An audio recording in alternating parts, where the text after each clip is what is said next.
Sekarang berapa sih harganya yang bisa dijual nanti? Hitungan terakhir 95, tapi nanti kalau sudah produksi massa tentu saja ada rekalkulasi lagi. Tetapi yang kita juga sekarang ini bingung, pesanan sudah kira-kira lebih dari 6.000. Dan pada kapasitasnya setelah uji emisi, setelah nanti sertifikat uji tipe ini kami pegang, perkiraan saya bisa 3 sampai 4 kali lipat yang pesan. padahal kemampuannya baru 200-300. Kira-kira 200 sampai 300. Jadi kalau Mas Tommy mau pesan sekarang, nunggunya 3 tahun. Begitu sangat istimewanya mobil ini. Masa Presiden mau membuat pabrik sendiri, bikin mobil SMK sendiri, yang bener aja kamu itu gimana? Gimana? Tanggapan? Loh itu urusan orang industri, urusan saya, urusan apa dengan produksi SMK itu? Nggak ada urusan. Jadi begini Pak ceritanya, mobil SMK ini sebetulnya mobil pendidikan. Untuk pelatihan bagi anak-anak SMK. Kalau Pak JK mengatakan mobil SMK itu bohong-bohongan, ya memang itu mobil untuk pelatihan pendidikan di SMK. Tapi ada produksi nggak waktu itu Pak? Nggak ada. Nah, terus kenapa kok diekspos bahwa seolah itu mobil rakyat akan diproduksi? Nah, karena mungkin untuk pencitraan atau bagaimana saya nggak ngerti. Saya kan nggak habis pikir sampai Berarti karena kita itu. semua kena prank ini. Nah, kena prank. Sekarang kita bicara soal digital. Nah, jadi kita akan bicara lagi soal mobil SMK, ya.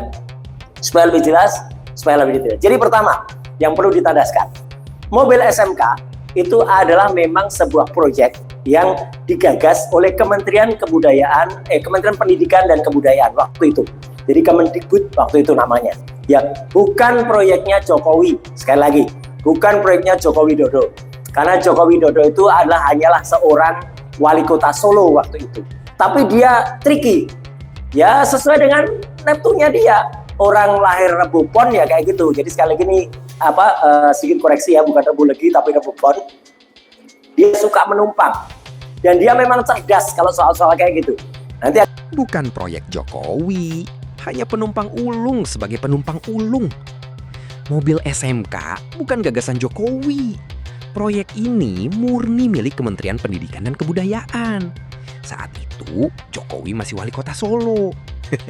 Tapi dia pinter. Dia menumpang isu SMK, lalu membelokkannya menjadi panggung pencitraan pribadi. Ironisnya, publik disuguhi narasi seolah-olah dialah dalang di balik mobil rakyat itu. Fakta ini sengaja dikubur. Jokowi hanya seorang penumpang cerdas yang berhasil mengubah proyek nasional menjadi batu loncatan politiknya. artinya apa? Mobil murah untuk rakyat yang kalau dijual nanti harganya kira-kira bisa sekitar 60 sampai dengan 80 juta, paling mahal 90 juta kalau tipe SUV ya. Tapi kalau pickupnya mungkin antara 70 jutaan. Dan ini bisa dibeli oleh masyarakat.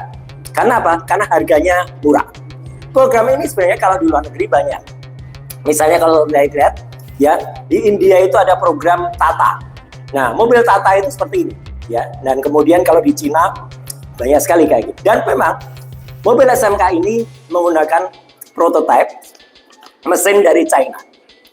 Mesin dari China inilah kemudian dirakit di beberapa SMK tadi, tapi tidak hanya merakit. Ya, waktu itu kemudian kita waktu itu merancang bangun blok silindernya. Jadi blok silindernya ada nama SMK dan ini memang dicetak betul. Jadi awalnya mobil SMK itu adalah memang mobil yang dicetak benar-benar dan dikreasi, tapi memang tidak menciptakan mobil. Waktu itu adalah memang merakit mobil, jadi mesinnya dirakit. Nah, dan ketika dirakit, kita bisa lihat, ini adalah mesin yang kemudian dirakit oleh anak-anak SMK, dan kemudian ketika dirakit, kita bisa lihat bahwa mesinnya memang ada. Jadi mesinnya memang ada, dan kemudian ada SMK. Nah, ini adalah perakitan mesin SMK yang ada di bengkel yang kemudian milik Pak Haji Sukiat. Jadi waktu itu, kenapa di antara 5 SMK itu yang paling menonjol adalah yang ada di Solo? Karena kepala SMK 2 Solo waktu itu sangat cerdas ya. Dialah yang kemudian bekerja sama dengan Pak Rudi. Jadi kuncinya itu sebenarnya di Pak FX Rudi, ya. Yang Pak FX Rudi itu memang orang bengkel. Pak FX Rudi itu memang orang lapangan betul. Dialah yang kemudian mempelopori ini, merakit juga di Solo Technopark atau di STP, tapi kemudian sebagian dirakit di Delangu. Di Delangu di bengkel miliknya Pak Haji Sukiyat. Jadi ini tempat Pak Haji Sukiyat. Jadi benar-benar memang kalau SMK yang dulu digagas pertama kali tahun 2012, itu memang adalah SMK yang bisa jadi mobil rakyat benar.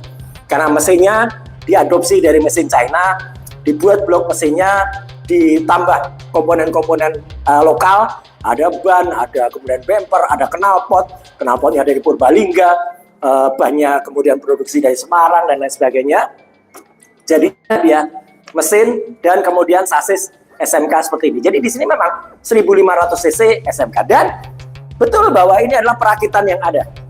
Jadi kalau dilihat, ini adalah perakitan yang ada di Solo Technopark. Saya terlibat di dalam proses ini. Ini saya dan kemudian ini sebagian kecil dari dokumentasi yang ada. Dokumentasinya banyak, tapi ini sebagian kecil yang ada. Saya di antara adik-adik SMK, kemudian ada direktur SMK, ada di sini Pak Joko, ya, yang kemudian juga memimpin ini. Jadi memang kalau orang mengatakan dulu SMK ini benar apa enggak? Benar awalnya.